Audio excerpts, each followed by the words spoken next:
Greetings, mind crafters, and welcome to another Mindcraft discussion today. And as you know, Minecraft is all about becoming the boss of the brain. Thoughts come first, feelings second, actions or behaviors last. This is what we're all about. Okay, then, my name is Kimberly Quinn, and we are going to have a delightful conversation today on doing our best to look past someone's behavior. And though, of course, I certainly hope you don't hang up on me. I wouldn't blame you for having that thought crossing your mind because it can be really tough, really, really tough when we deal with, pettiness and just and on a higher level, ignorance and just all kinds of snark and stuff we get, out there in the world. And it's just it can be really helpful, and it definitely as a parent, it can be super helpful to learn to separate the person from the behavior. And when they're little, obviously little kids are people. We're not saying that. I'm just changing my words. Separating, the child from the behavior, because there's reasons they do things, and they have to have consequences to redirect them to a better place and all of that.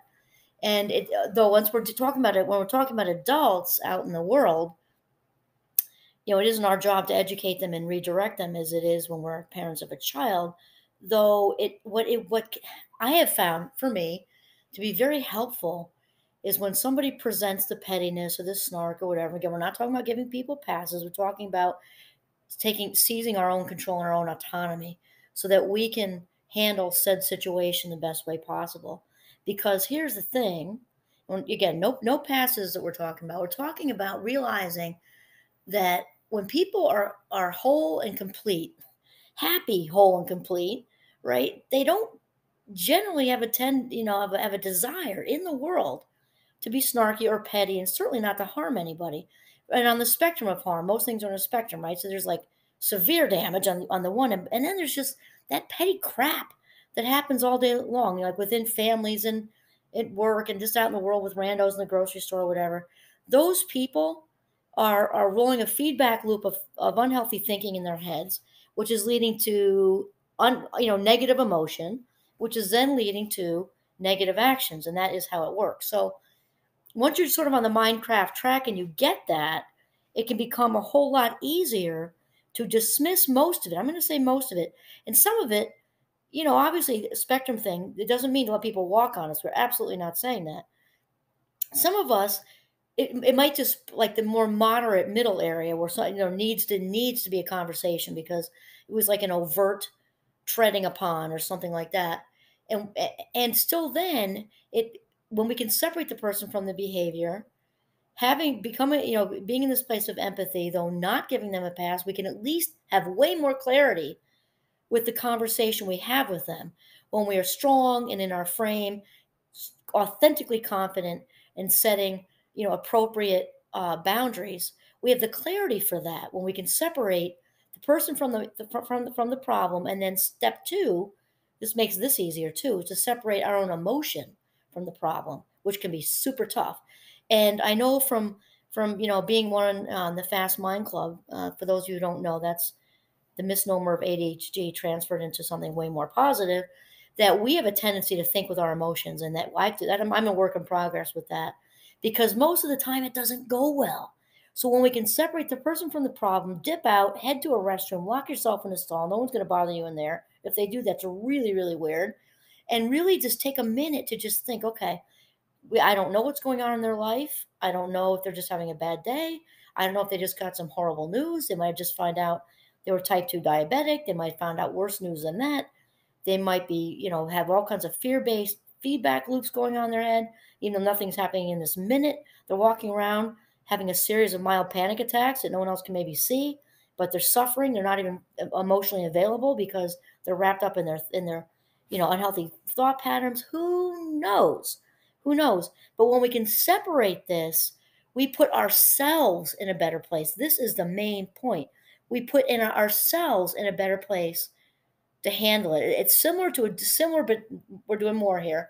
To when we were talking about, I did an episode not that long ago, I forget when it was, about working hard at staying in the eye of the storm. So this is kind of similar to that, because when we can have the filter, sort of filter through person from problem, this helps us to stay in the eye of the storm, which helps us remain calm in the center of all the chaos and to not get swept up in it. And of course, you all know what big fans of mindfulness I am because, especially, me dealing with my ADHD, prefer to call it Fast Mind Club. My biggest number one symptom, if you want to call it that, or number one thing to deal with, is my impulsivity, which also is emotionally, right? So it's easy to trip the cord and practicing, and we get those of us in the Fast Mind Club can really get stuck in that.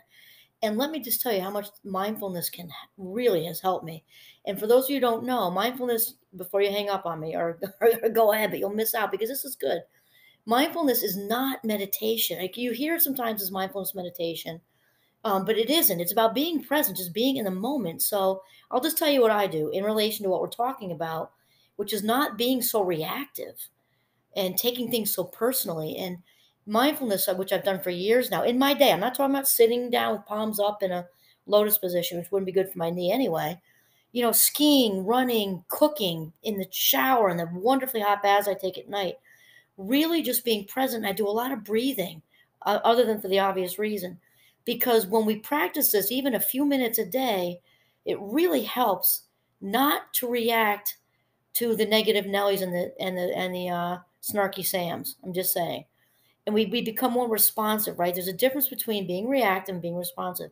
One is quick knee jerk reaction, which is what we do when we're just thinking with our feelings, which I'm very good at, and since years and years ago, thankfully have learned to not jump right into that.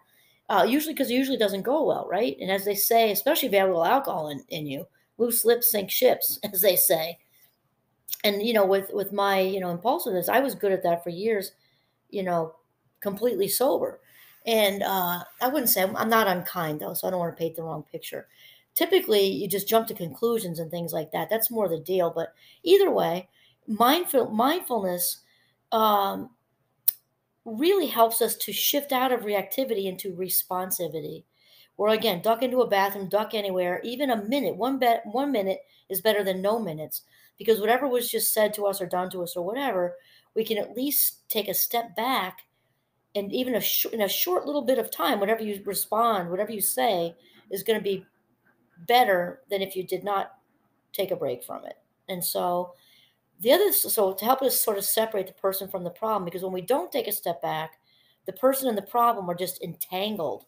We take things personally, we get stuck in the emotion, and it doesn't go anywhere good. So again, we're not talking about giving a pass, we're talking about seizing our power back. We want to seize our power back and live in our own frame, basking in authenticity. And just like anything else, whatever we practice, we inevitably get better at. So we can get better at taking a step back and taking the high road. And it's a much more peaceful existence. Let me just tell you, I've gotten much, much better at it at a fabulous 58 than I was certainly ever, back in my 20s or anything like that. It takes practicing. And the other thing, which I think I mentioned earlier, when we do this, the first step is to step away from the danger of reacting. And I'm saying danger because not only is it not good for the person who gets whatever we say, it's not good for us. It takes a piece out of us when we're not our best selves and we say something that later we wish we hadn't. So it's about us and giving ourselves the sort of the gift of stepping out of that and that gift of basking in our own authenticity. So the next step is to um, just be quietly effective. So this person, let's just say it's work because it makes it easier, I think, or maybe you got a snarky one in your family. The reason it's a little easier is we can't always step out of situations with our family as easily. But let's say a snarky, manipulative person at work who's really quite an issue for you. The best way to handle that person is not to dig in with your claws, which is what we want to do, because we're not saying it's not legit. It's totally legit. They're saying things, they're doing things. Maybe they're trying to be in the best graces of the boss by doing and saying things and kissing up and kissing, what, to get up there and all that. What we really want to do is dig in, which again is shenpa, right? That's that Sanskrit word that has us wanting to just react with that feeling we have. Rather than doing that, deep breaths. I do a drop in several times a day.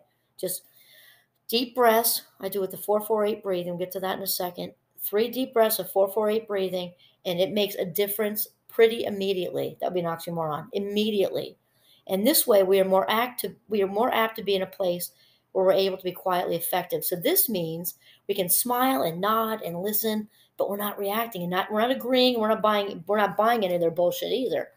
And it's not being fake, it's being very authentic because you're taking the high road.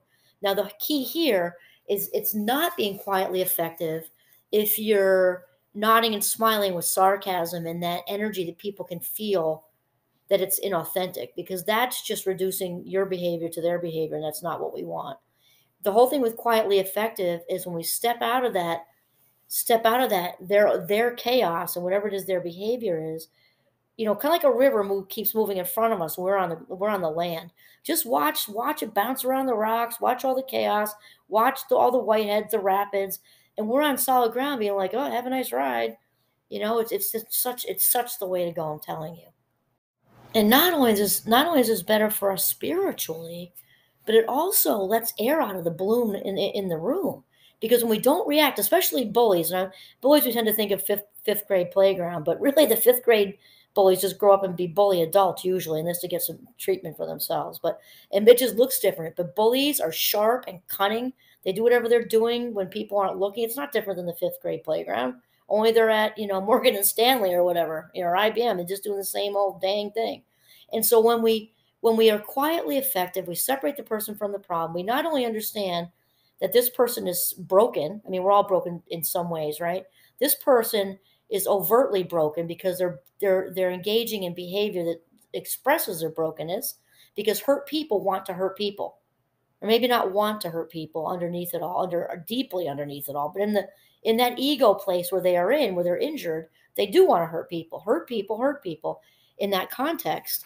And so when we don't react, not only is it better for us because it feels great spiritually to take the high road, not in an ego way of I'm better than you, just I have an awareness and I'm in alignment with myself and my high vibe self, and the divine connection within me, and unfortunately you appear to be pinched off from that right now, but I'm going to stay in alignment and stay in my frame of authenticity and go forward.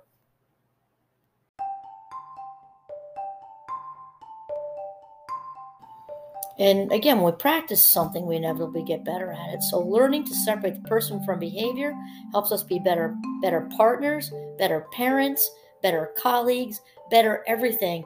And people, you'll end up just sort of shifting to this where your high vibe inner being, definitely. And you won't have to say a word because you'll walk in the room and you'll just kind of you have this charisma. You get good at this. Because you're just sort of oozing this sort of wisdom and calmness, and you'll end up, people will probably unknowingly try to model after you because you're kind of mentoring where they want to be, because it isn't fun being broken and hurting people and self-sabotaging and disconnecting and being pinched off from all that's good. But they're not even seeing that because they're not in the eye of the storm, they're in the storm. So they end up looking up to you, and it just has a really great ending. It's a great thing to practice, which is separating the person from the problem again, and then being quietly effective. And that's really it. This is Kimberly Quinn signing off from Northern Vermont. Have a mindful day.